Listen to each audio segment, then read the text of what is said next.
Дете на возраст од 1,5 година било нападнато и скасано од улично куќе во дворот на семејниот дом во Шуто Оризари. Според сведоштвото на родителите, куќето влегло во дворот додека членовите на семејството биле на терасата. Детето во тој момент било малку подалеку од останатите. Кога мајката се обидела да го избрка куќето, животното се нафрлило врз детето.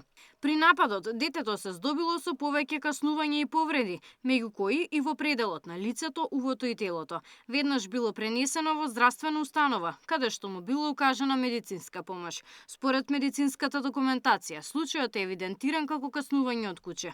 На детето му била дадена вакцина против беснило, а лекарите препорачале продолжување на предвидените дози и примање серум согласно медицинската проценка. Случајот бил пријавен во полиција, а семејството ангажирало и адвокат. Тој за сител вели дека ќе поднесе тужба против град Скопје. Случајот го имам добиено пред неколку дена. Прво се спрема секако тужба до град Скопје, каде што ќе видиме ние нели секако кога ќе поднесеме барање за материјална и за нематеријална штета. Па понатаму зависи од град Скопје како ќе ни возврати на нашата тужба. Доколку не сме задоволни, секако ќе тераме на суд. Како што можете да забележате, сите улици во Шуто Оризари се преполни со кучиња. Сметам дека што е можно побрзо треба тука да се реагира.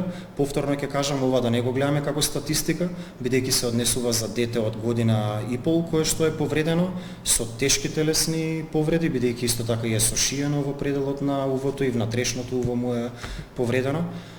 Сметам дека надлежните институции треба да превземат чекори за ова и да постапуваат како што законот им утврдува да постапуваат.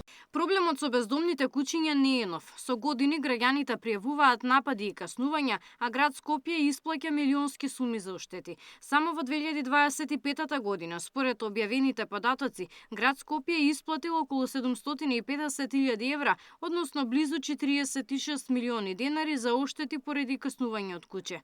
Сител постави прашање до град Скопје, колкав е бројот на тужби во првата половина од оваа година.